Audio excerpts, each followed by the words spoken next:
Delhi hospital forum का president doctor प्रेम अग्रवाल बोल रहा हूँ। कल अनफॉर्चुनेट इंसिडेंट्स जिसमें दो दैट एसटीपी क्लीनिंग प्लांट के होते हुए हैं, वो एक बहुत ही गैर जरूरी रिक्वायरमेंट थी। 2016 में ही एक्ट में ये अमेंडमेंट आ गई है कि हॉस्पिटल के अंदर किसी भी तरह का एसटीपी प्लांट नहीं लगाया जाएगा अगर वो एसटीपी प्लांट जो है, अगर वो सीवेज जो है वो सेंट्रल एसटीपी प्लांट से अक्रेडिटेड है। लेकिन उसके बावजूद भी दिल्ली सरकार इस कंडीशन को फोर्स कर जा रही है, और इस कंडीशन को फोर्स करने के लिए मैं उनसे रिक्वेस्ट कर रहा हूँ इस कंडीशन को फ़ौरन हटाया जाए। हॉस्पिटल एक जगह है जहाँ पे मरीजों को हम एडमिट करते हैं इलाज के लिए, और हॉस्पिटल के अंदर तरह तरह के रेगुलेशन लगा के जो ईज ऑफ वर्किंग है उतनी ज़्यादा डिफ़िकल्ट कर दी गई है कि पिछले कुछ सालों में जहाँ दिल्ली की पॉपुलेशन बढ़ती जा रही है और हॉस्पिटल एक्टिविटीज़ की रिक्वायरमेंट बढ़ती जा रही है, वहाँ हॉस्पिटल बेड्स जो हैं कम होते जा रहे हैं। क्यों कम हो रहे हैं? क्योंकि एक तरफ तो पब्लिक सेटअप के अंदर आदमी के दिमाग की उपज है, क्योंकि अगर मेरा सीवेज जो है वो एक सेंट्रल सीवेज प्लांट में फ्लो कर रहा है। मैं देहरादून में हूँ, देहरादून के साथ सीवेज जो है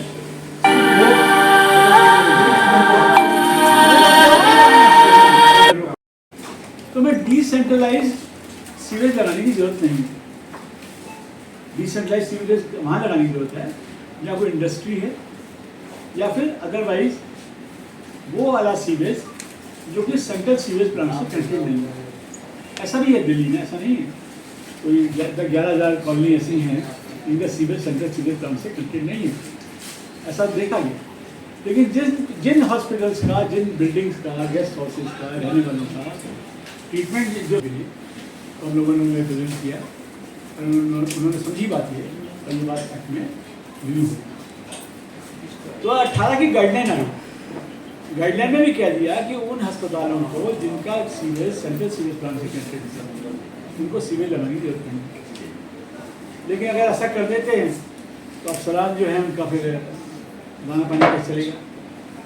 तो उन लोगों ने 2016 से अभी तक हर अस्पताल में फोर्स किया है कि वो लोग जो हैं सेंट्रल सीवेज प्लांट लगाएं, और नहीं लगाएंगे तो उन्हें रजिस्ट्रेशन नहीं मिलेगी, उन्हें अस्पताल का लाइसेंस नहीं मिलेगा।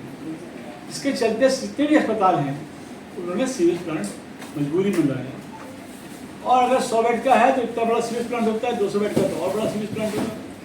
और कल उस सीवेज प्लांट की मेंटेनेंस के अंदर 2 आदमियों की अनफॉर्चुनेट डेथ हो गई, बालाजी कहीं भी नाम। तो जो डेथ हो गई तो मुझे लगा कि ये मुद्दा जो है एक बार दोबारा से समझाने वाली बात है कि वो अस्पताल जो है वो प्राइमरीली सीवेज ट्रीटमेंट के लिए नहीं बना है, वो अस्पताल इलाज के लिए मिला है, और उनका सारा जो कंसंट्रेशन है वो इलाज पे होना चाहिए, बजाय इसके कि अपने सीवेज को ट्रीटमेंट करें। वहाँ का मेडिकल स्टूडेंट सीवेज देखता रहेगा तो मेडिकल करें, और जबकि जरूरत नहीं है। When it is known fully well, legally and positionally, it is not required. तो इस बारे में हमने क्या किया, तो कई दिन से चल रहा था मामला ये।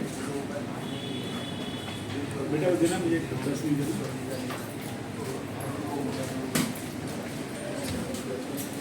हमने इसमें ये मान नहीं रहे थे तो मैंने आरटीआई लिखी इनको। आरटीआई लिखी हमने 2023 में सेंट्रल पोल्यूशन बोर्ड को, और उनसे कहा कि reference to your RTI dated so and so information requirement of separate installation of STP plant in hospitals in Delhi if they are already connected to sewer, public sewer, which leads to terminal sewage plant. In this regard, to inform you, as per the Biomedical Waste Management Rules 2016 and the amendment thereof, bedded hospitals are required to install a ETP plant only if the wastewater generated from the hospital is not connected to city or town's public sewage network, connecting to terminal network. In case of waste effluent is connected with this, the hospital do not require to install separate individual district. This is a RTI reply of the CP Central Pollution Board की reply है। और इसके साथ ही मैं आपको एक और भी दे रहा हूँ ये गाइडलाइन है, ये guideline for management of health care इन 2018 में आई थी, ये 2016 की गाइडलाइन थी। इसमें भी साफ साफ लिखा हुआ है इन्होंने, ETP STP will be necessary only if the discharge from hospital is connected with the city, town, public sewage not having the terminal sewage connected plant, or the hospital is not connected to public sewage network। या तो ऐसा है कि hospital जो है वो sewage में connected है, जैसे अनथराइज कॉलोनी में कई जगह पे अभी तक ऐसा है कि वो सीवेज कनेक्टेड नहीं है, तब उन्हें सीवेज ट्रीटमेंट लगाना चाहिए, और या फिर नहीं लगाना चाहिए कि अगर उनका कनेक्टेड है। ये उन्होंने साफ साफ गाइडलाइन में लिखा हुआ है। अब इस बारे में हमने चिट्ठियाँ तो सिरसा जी को, पहले जो मंत्री थे इमरान साहब, उनको भी और सबको लिख रहे हैं, लेकिन कोई सिचुएशन नहीं। सब लोग मानते हैं कि ठीक है जी, विल गेट इट एग्जामिन, और वो एग्जामिनेशन कैसे होगा, क्या होगा, कहना मुश्किल है। और दो जो कल अनफॉर्चुनेट डेथ हुई हैं, इस पर absolutely not required, is because of only administrative. This is my saying. तो ये छोटी सी बात है, इसके बाद और बात करता हूँ। Question. And all the central sewage is connected to a central STP plant, sewage treatment plant।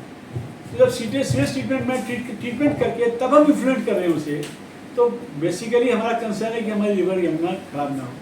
That is our concern. And for that individual STP, मैं आपके घर में भी अगर 60 आदमी हैं तो एक STP प्लांट थोड़ी लगाएंगे आप। सिटी ने रिक्वायरमेंट करी हुई है कि सारे के सारा सीवेज जो है वो एक सेंट्रल सीवेज प्लांट में जाएगा। हाँ उन्होंने कहा अगर आप इंडस्ट्री रन कर रहे हैं, तो इंडस्ट्री का रन करें तो आपके जो इफ्लुएंट है उसके लिए आपको डिसेंट्रलाइज ड्यूटी करानी चाहिए। दैट लॉ से, तो I am talking as per the law, I am not denying that the law if requires then will put it.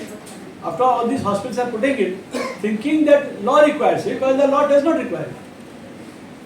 ठीक है ना। तो मैं चाहता ये था कि भाई इस बात को पब्लिक किया जाए। LG साहब को फिर एक चिट्ठी लिखी मैंने, फिर से साहब को फिर एक चिट्ठी लिखी, और उनको दोनों को गाइडलाइन देकर दोबारा लिखी। कल मैं पोल्यूशन बोर्ड के मेंबर से भी मिला, सब कह रहे हैं will get it examine, but जब तक एग्जामिन करेंगे तो मना करेंगे, जरूरत नहीं थी। तो 2016 से आज तक के जितने अस्पताल हैं वो लोग हर साल जो है STP प्लांट को लगाते रहे। STP प्लांट लगाने में बहुत खर्चा भी आता है, 20 से 25 लाख रुपये का STP प्लांट लगता है, और उसकी मेंटेनेंस तो अपने आप में पाप है, क्योंकि after all we are not made to industry, specialized work. Sewage treatment का मैनेजमेंट है, क्लीनिंग इन सब कल 2 आदमी मर गए बेचारे। सर 2016 से अब तक कितने हॉस्पिटल लगा चुके हैं? सभी लगा रखे हैं, और सभी लगा। 2016 GPS सिग्नल लॉस्ट। पहले बाद में जितने भी एक हमने रिलैक्सेशन ली थी तो 50 बेड से ऊपर के जो अस्पताल हैं, आइए 2016 से 50 बेड से ज़्यादा वाले अस्पताल हैं उनको लगा देंगे। अब इन्होंने रिस्ट्रिक्शन कर दिया कि 50 बेड से ऊपर वाले लगाएंगे। हुआ क्या था 2011 में, क्या था 10 बेड के ऊपर लगाएंगे।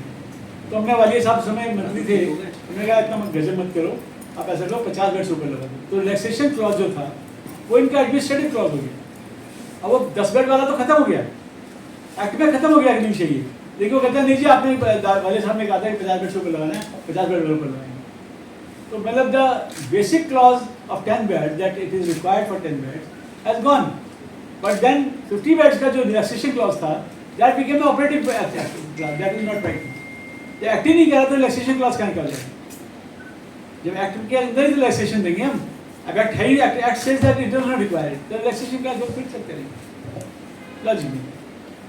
सर आपने गाइडलाइन होती हैं तो सेंट्रल पोल्यूशन बोर्ड गाइडलाइन देता है लोकल स्टेट पोल्यूशन बोर्ड को, तो स्टेट पोल्यूशन बोर्ड अपनी कोई लॉ नहीं बनाता, they are not the law enforcing and they are logically saying कि वी आर गेटिंग एग्जामिन। लेकिन जब तक वो एग्जामिन करेंगे तब तक ये illogical requirement must go away and the hospital must be given a freedom. आपको रियलाइज नहीं होगा कि 31 डिपार्टमेंट हैं, 31 जो कि हॉस्पिटल के ऊपर अप्लाई होते हैं।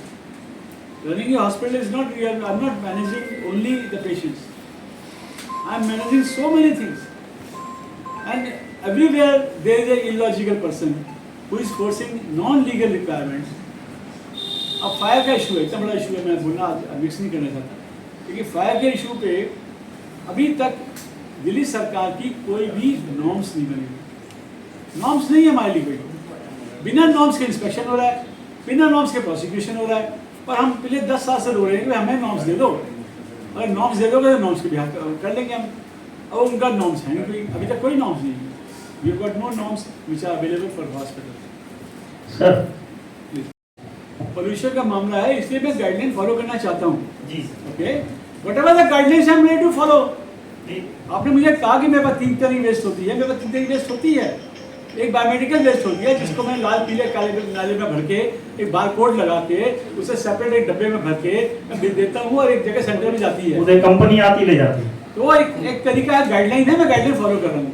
दूसरा मेरी ईटीपी होती है जो लिक्विड वेस्ट होती है, उसको मैं ऑटोक्लेव करके उसको मैं इसका मार्जन करके उसको मैं सेंट्रल वेस्ट में भेजता हूँ। तीसरा मेरी टट्टी है, वो टट्टी को ट्रीटमेंट करने का सिस्टम जो है वो मेरे पास नहीं है और ना ही वो मांग रहे। गाइडलाइन अगर मांगती तो मैं वही करता भाई। I am a law abiding agency, hospitals are the most responsible people, पढ़े लिखे लोग हैं, काम कर रहे हैं, वो लॉ अबाइडिंग करना चाहते हैं, लेकिन लॉ को अवॉइड करेंगे ना, पैनिक को तो अवॉइड नहीं करेंगे ना। जो लॉ नहीं उसको क्यों अवॉइड करूंगा मैं? मुझे कहा जाए, बताया जाए मुझे कि हाँ जी ये लॉ है, कहाँ पे लॉ है, ये किसने कहा है? डॉक्टर साहब नाप नेशनल कुछ नहीं, वो तो लॉ, वो भी यही कहते हैं लॉ, जो लॉ है वो फॉलो करो। आपको कुछ मैंडेटरी रिक्वायरमेंट देनी पड़ती है ना। बोल रहा हूँ ना, NABH is there to see that I follow all the laws. They are not making laws. Laws बनाने का काम पोल्यूशन बोर्ड का है। जो आपका फर्दर एक्रीडेशन होगा तो उसी बेस पे होगा ना। एग्जैक्टली होगा। अगर ये कहता है मांग रहा है, लॉ मांग रहा है, तो उसके बिना नहीं देंगे वो मुझे। अगर लॉ नहीं मांग रहा तो देंगे। मैं तो 2016 से एक्रेडिटेड हूँ, लॉ नहीं मांगता तो नहीं दे रहे वो। NABH is will only ask for the things which are required. मैंडेटरीज उनकी स्टैच्यूटरी रिक्वायरमेंट होती है कि आपकी स्टैच्यूटरी रिक्वायरमेंट क्या क्या है। एक लिस्ट है 31 लोगों की, वही उसी के नाम लो, 31 स्टैच्यूटरी रिक्वायरमेंट है, we have to follow, which I follow. But 32nd जो है, जो नहीं फॉलो करनी है, उसको क्यों फॉलो करा रहे भाई? आप ये चाहते हैं कि ना मैं चाहता ना मैं चाहने से कुछ होगा। मैं आई ओनली वांट्स कि जो लॉ है उसको फॉलो किया जाए। अगर मुझे फॉलो करने के लिए कहें तो सरकार भी फॉलो करे। You can not arbitrarily create a law which tell me which is not there. मैं टोटली लॉ को फॉलो करने को तैयार हूं अगर सरकार मुझसे कह रही है कि मुझे फॉलो करना है। सेंट्रल पॉल्यूशन बोर्ड ने साफ साफ लिख के दिया कि मुझे नहीं चाहिए।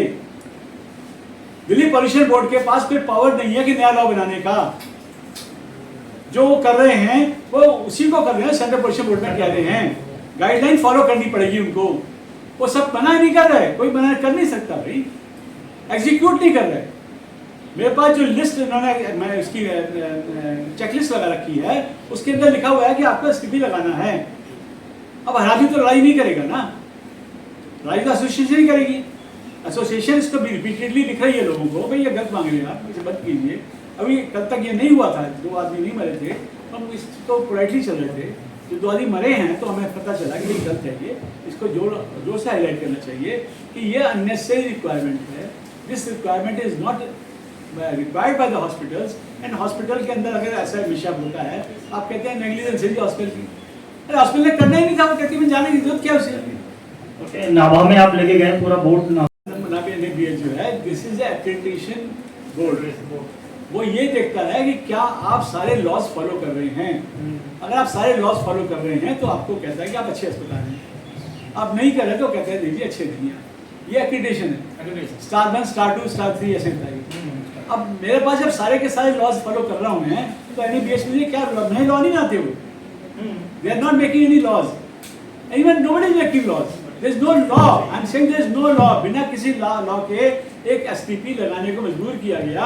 वो बड़ा STP लगाया 200 बेड के अस्पताल में, उसके अंदर 2 आदमी की डेथ। ये अनफॉर्चुनेट। खर्चा तो उसमें है ही, गवर्नमेंट खर्चा तो है उसमें लगाने में। तो क्या आप गवर्नमेंट से ये नहीं मांग रही कि हमें इसका खर्चा दिया जाए लगाने के लिए? क्योंकि लगाना तो अगर गाइडलाइन है। नहीं भाई, आप बात ही नहीं समझ। मैं लगा के भेजूंगा तो फिर भी ट्रीट होगा। तो और डबल ट्रीटमेंट का रेलेवेंस ही नहीं है। जब वहाँ ट्रीट हो रहा है तो मुझे लगाने की जरूरत नहीं है। या बेसिक बात समझिए कि सेंट्रल सीवेज प्लांट है, कि मैं दोबारा पढ़ूँ इसको। ये हो गया कि जहाँ पे रह रहे हैं अथराइज से कोई मतलब नहीं है, सीवर देना पड़ेगा। अब सीवर दे रहे हैं। नई गवर्नमेंट का जो पॉलिसी है, हम 13,000 जो कॉलोनीज हैं जिनको हम अथराइज कर रहे थे, उस सब जगह सीवर दे दिया। वो सीवर दे रहे हैं। जहाँ जहाँ सीवर मिल जाएगा वहाँ अगर हॉस्पिटल खुल रहा है या गेस्ट हाउस बन रहा है या कुछ भी बन रहा है, उसको सेंट्रल सीवेज प्लांट लगाने की जरूरत नहीं है। ऐसा मेरा स्टैंड है। ठीक है, अगर ऐसा इसके खिलाफ कुछ कहना चाहती है सरकार तो वो कहे ना। कहा तो उन्होंने कभी भी नहीं, सिर्फ उन्होंने रेस्ट्रिक्शन लगा दी कि एसटीपी प्लांट लगाना पड़ेगा। दिल्ली हेल्थ डिपार्टमेंट, ये भी पॉल्यूशन बोर्ड ने नहीं किया, दिल्ली हेल्थ डिपार्टमेंट ने कर दिया। दिल्ली हेल्थ डिपार्टमेंट सीवेज तो दिल्ली जल बोर्ड का, उसमें ऐसी कोई रिक्वायरमेंट नहीं है, ऐसी कोई रिक्वायरमेंट नहीं है। दिल्ली पॉल्यूशन बोर्ड ने कभी ऐसी मांगी ही नहीं, उन्होंने कभी नहीं कहा कि आपको लगा के दो। लेकिन इन्होंने अपने आप ही 2011 की जो रेस्ट्रिक्शन लगी हुई थी, उस रेस्ट्रिक्शन में जो रिलैक्सेशन ली थी हमने, उसको कंटिन्यू करें, उसे हटाने की जरूरत है। आज भी चेकलिस्ट जो बनी हुई है उसके अंदर उन्होंने लिख रखा है कि एसटीपी लगाना पड़ेगा, irrelevant when it is not required. That's the reason I'm so forcefully facing all of you. Otherwise ऐसे थोड़ी आप पूछेंगे मुझसे हमने इतने एसटीपी लगा दिए जी। अभी परवेज वर्मा जी कह रहे हैं मैं 27 एसटीपी और लगा रहे हैं हम। They are trying to strengthen the STP treatment in the city so that Yamuna के अंदर जो पानी जाए, वेस्ट पेपर जाए, वो ट्रीटेड वाटर जाए, नॉट ट्रीटेड वाटर वहाँ ना जाए। वो यमुना जो है हमारी रिवर से कहीं नाला ना बन जाए, जो कि नजफगढ़ नाला बन जाए। अब हमारे सारा प्रिंसिपल क्या हो रहा है कि सिटी के जितने भी नाले हैं उनके अंदर पानी जाने से पहले ट्रीटमेंट लग जाए। तो हर जगह सीवेज ट्रीटमेंट प्लांट लगाया जा रहा है, लेकिन इसका मतलब थोड़ी मैं घर में लगा दूंगा भाई। आज जब मेरे घर में कह रहे हैं, कल आपके घर में कह रहे हैं, सब घर कोई घर में ट्रीटमेंट कर लोगे, ठीक है? छोटा सा बहुत ही छोटी सी बात है। डॉक्टर साहब नंबर ऑफ बेड्स भी बेड्स होंगे तब आपको लगाना पड़ेगा या हर एक को ही लगाना है? मैं भी ये बोल रहा हूँ ना, जैसे 100 शुरू वाले एक्ट हो गया और रिलैक्सेशन जो ली थी हमने वो एक्ट बन गया, समझ गया ना? वो जो 2011 से जो लिखा हुआ उन्होंने वो उसको हटाने को तैयार नहीं है। हम बार बार लिख रहे हैं भाई अब नहीं चाहिए, अच्छा जी क्लैरिफिकेशन लेते हैं, अच्छा जी स्टडी कराते हैं, वो नहीं करा वो साल निकल जाते हैं। अच्छा लग गया तो लग गया, कौन पूछ रहा है? लेकिन इस तरह के इंसिडेंट्स लग जाएंगे तभी बदलाव हो सकते हैं। Illegal enforcement of putting a STP plant in the hospital against the guidelines and the rules should be immediately withdrawn. यही चाहता हूँ। Illegal, illogical, irrational application and enforcement of putting a STP plant in the hospital should be immediately withdrawn. It is supported by my documents, by the RTI, by Central Board. It is supported by the logic that all the center seal is there, and it is there in the act that it is not required. But despite of that, bureaucracy, Inspector Raj is not allowing the ease of treatment in the hospitals. We are governed by more than 31 inspectors, which are regularly we are following up. So the hospital business has to be eased up, and the first thing is the STP should be removed. ठीक है sir, मैं clear about it? Right sir. जो हमें plant लगाना होता वो तो NGT की गाइडलाइन फॉलो करना है ना।